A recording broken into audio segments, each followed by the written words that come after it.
नमस्कार स्टूडेंट्स, आज हम डिकोड करने वाले हैं एक super important chapter phylum Coelenterata, जिसे हम नाइडेरिया भी कहते हैं। ये चैप्टर नीट, आरपीएससी और बोर्ड्स जैसे सभी साइंस एग्जाम्स के लिए एक असली गेम चेंजर है। तो चलिए शुरू करते हैं। कहते हैं नाम में क्या रखा है, लेकिन यहाँ इस फाइलम के नाम में ही इसका पूरा राज छिपा है। चलिए सीधे मुद्दे पर आते हैं और इसके दो नामों की गहराइयों में उतरते हैं।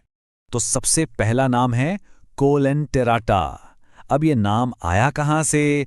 ये बना है दो ग्रीक शब्दों से। कोयल, जिसका मतलब होता है खोखला, और एंटेरॉन मतलब आंत। तो दोनों को मिला दें तो क्या बना? खोखली आंत वाले जीव। ये नाम सीधे सीधे इनकी जो सेंट्रल बॉडी कैविटी है ना, जिसे सीलेंट्रोन कहते हैं, उसी के बारे में बताता है।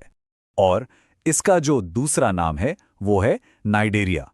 ये नाम इनके सबसे बड़े, सबसे खतरनाक हथियार से लिया गया है। इनकी डंक मारने वाली कोशिकाएं, जिन्हें हम नीडोब्लास्ट कहते हैं। इनके बारे में हम आगे और भी डिटेल में जानेंगे। तो चलिए अब इनकी बॉडी के ब्लूप्रिंट को समझते हैं। देखते हैं कि इनकी जो शारीरिक संरचना है वो दिखने में तो बड़ी सिंपल है, पर इतनी असरदार कैसे है। ये होते हैं डिप्लोब्लास्टिक, मतलब द्विस्तरीय। इनकी बॉडी में बस दो ही मुख्य लेयर्स होती हैं। एक बाहर की तरफ जो सुरक्षा देती है, जिसे कहते हैं एपिडर्मिस, और एक अंदर की तरफ जो पाचन का काम करती है, गैस्ट्रोडर्मिस। बस इतना ही सिंपल है। देखिए, ये तीन पिलर्स हैं जिन पर यह पूरा फाइलम खड़ा है। इनको दिमाग में एकदम सेट कर लीजिए। पहला, इनमें टिश्यू ग्रेड का संगठन है। दूसरा, ये डिप्लोब्लास्टिक हैं। और तीसरा, इनमें रेडियल सिमेट्री पाई जाती है। ये तीनों पॉइंट्स बहुत जरूरी हैं। तो सवाल ये उठता है कि इतनी सिंपल सी बॉडी डिजाइन के साथ ये जीव इतने बड़े समुंदर में आखिर सरवाइव कैसे करते हैं? ये अपना शिकार कैसे करते हैं? चलिए इस सवाल को थोड़ा और स्पेसिफिक करते हैं।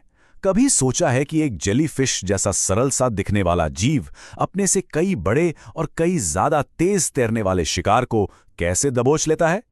इसका जवाब है इनकी असली सुपर पावर, नीडोब्लास्ट, यानी दंश कोशिका। ये एग्जाम के लिए एक्सट्रीमली इंपॉर्टेंट टॉपिक है। इसे एक माइक्रोस्कोपिक जहरीले भाले जैसा समझिए, जो शिकार करने, अपनी सुरक्षा करने और किसी सतह से चिपकने, तीनों काम आता है। इनकी जो इंटरनल मशीनरी है वो भी बहुत सिंपल है। ब्लाइंड सैक बॉडी प्लान है, जिसका मतलब है कि खाने के लिए और वेस्ट निकालने के लिए बस एक ही ओपनिंग है। कोई खास रेस्पिरेटरी, एक्सक्रीटरी या सर्कुलेटरी सिस्टम है ही नहीं। सारा काम सीधे बॉडी सरफेस से डिफ्यूजन के जरिए हो जाता है। अच्छा, तो शरीर को कंट्रोल कौन करता है? इसके लिए एक बहुत ही प्रिमिटिव नर्व नेट, यानी एक तंत्रिका जाल बिछा होता है। और इनका जो डाइजेशन है वो भी एक डबल एक्शन प्रोसेस है। पहले कोशिकाओं के बाहर सीलेंट्रॉन में होता है और फिर बचा कुचा कोशिकाओं के अंदर। और अब हम आते हैं इस चैप्टर के सबसे ज्यादा हैरान कर देने वाले और हाँ, एग्जामिनर्स के फेवरेट टॉपिक पर, इनका डबल लाइफ वाला अनोखा जीवन चक्र। देखिए, कई सीलेंट्रेट्स अपनी जिंदगी दो अलग अलग फॉर्म्स में जीते हैं। एक है पॉलिप, जो एक जगह पर फिक्स रहता है और असेक्सुअली रिप्रोड्यूस करता है।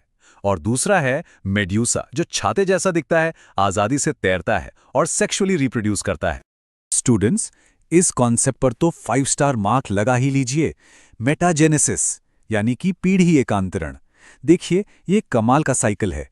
जो पॉलिप है वो असेक्सुअल रिप्रोडक्शन करके मेड्यूसा बनाता है, और फिर वो मेड्यूसा सेक्सुअल रिप्रोडक्शन से वापस पॉलिप बना देता है।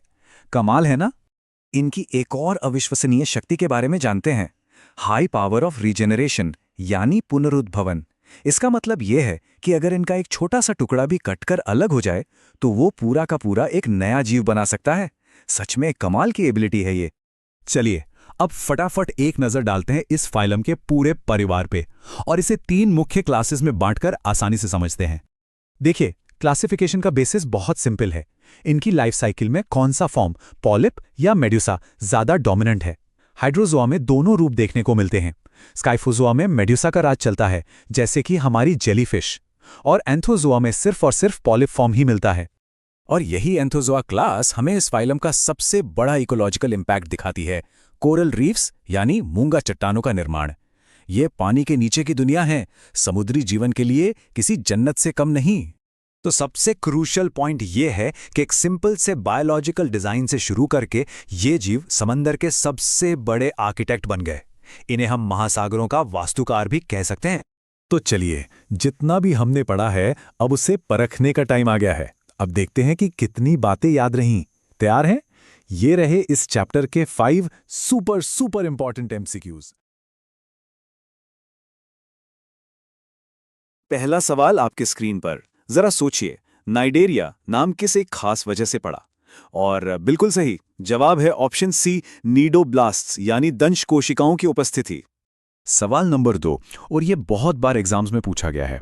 पीढ़ियों के इस आने जाने, इस एकांतरण को क्या कहते हैं? एकदम सही, इसका जवाब है बी, मेटाजेनेसिस। तीसरा सवाल, इनके क्लासिफिकेशन से।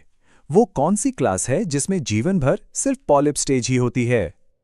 और करेक्ट आंसर है सी, एंथोजोआ, जिसमें कोरल्स और सी एनिमल्स आते हैं। सवाल नंबर 4, एक classic example based question. Physalia, जिसे पोर्चुगीज मैन ऑफ वॉर भी कहते हैं, किस क्लास का सदस्य है? और इसका सही जवाब है बी, हाइड्रोजोआ। और ये रहा आज का फाइनल सवाल।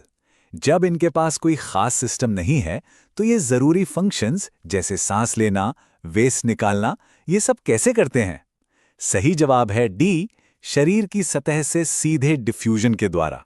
तो अगर आपको ये शानदार विश्लेषण पसंद आया तो वीडियो को लाइक जरूर करिए, अपने सभी दोस्तों के साथ शेयर करिए और हाँ, बेल आइकन दबाकर इस चैनल को सब्सक्राइब कर लीजिए ताकि हर इंपॉर्टेंट चैप्टर पर ऐसे ही बेहतरीन विश्लेषण आप तक पहुंचते रहें।